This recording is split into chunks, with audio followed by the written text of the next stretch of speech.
The first thing I'm going to do, I've started with an A4 card in a nice blue, and I've also cut out a piece of the backing paper with the blue train on and just made it slightly smaller, and with double-sided tape I'm going to stick that down over the top there.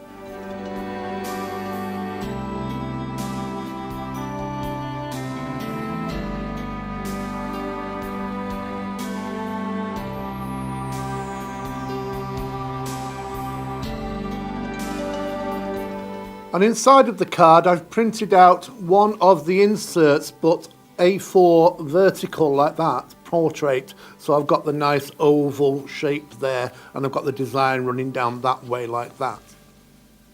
Next I've cut out all the stacking sections, and you can see you've got this lovely elongated oval on this particular one. So first of all, take your main design and stick that down onto the front of the card. And I've stuck the design at the top part of the card here, because here I can put a sentiment or something like that. And then all you have to do is, using the double-sided foam pads on the back, just build up the design layer by layer.